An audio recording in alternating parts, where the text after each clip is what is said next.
Kabakal, kung nandiyan ka sa Pilipinas at gusto mong makapunta rin dito sa Australia, o naandyan ka sa Japan, sa Middle East, o saan mang bansa, at gusto mong makapunta rito sa Australia, ito yung 3 steps na pwede mong gawin. Ito ay based on my experience sa pag-apply. So, una, kung nagsisimula ka pa lang, pwede kang mag-TESDA dahil pwede kang mag-training ng SMAW NC1 and NC2. Ito ay para sa mga ah, training natin sa TESDA. At matututo ka talaga dito dahil SMAW NC1 ay plate welding, SMAW NC2 ay pipe welding na yan. Okay? So after nyan, at kung meron ka na naman yan, at meron ka ng training, ay mas maganda. At ang susunod mong step ay pwede kang mag-experience locally.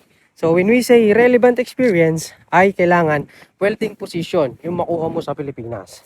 Hindi naman ibig sabihin ng relevant experience kailangan mo ng sobrang napakalaking company. Okay? Ang kailangan mo is yung registered na company papasukan mo, fabrication, nagwe-welding ka, at syempre, meron kang COE na makukuha, Certificate of Employment, at merong mga payslip. Ibig sabihin, legal na business yung papasukan mo at magkakaroon ka ng mga credentials na pwede mo magamit in the future. Okay? Ang tanong, gaano ka katagal mag-experience sa Pilipinas? Okay?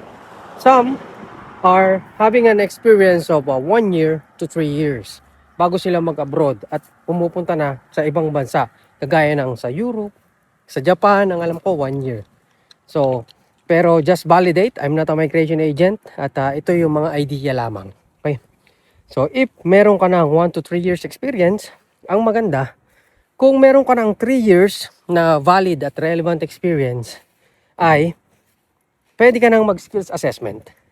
Yung skills assessment ng Australia, ito yung pwedeng mag-certify sa'yo na, kumbaga sa atin, di ba, may test the assessment.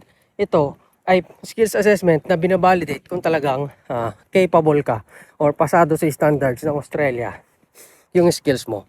So, meron niyang documentation, merong theoretical, at meron ding mga actual videos kang isasend, at merong technical interview.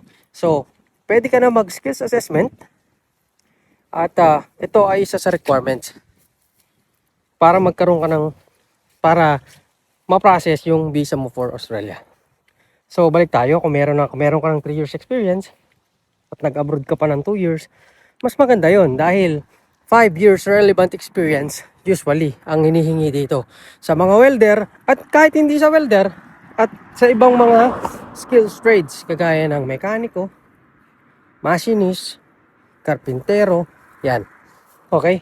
So ngayon, ang dinidiscuss muna natin ay para sa ating mga kabakal. At 5 years solid relevant experience ang kailangan. At mas maganda kung may NC2, syempre. At kung high school graduate ka, ito yung dati na na-experience namin, syempre kailangan mo ng English test. Yung English test is one of the requirements din para ma-process yung iyong visa.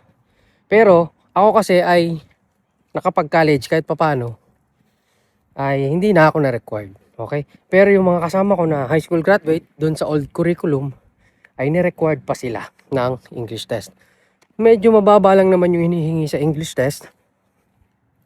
Pwede ka mag-IELTS or PTE. Tapos sasabihin sa iyo, kung sa agency ka nag-apply, na kailangan ganito yung points na makuha mo.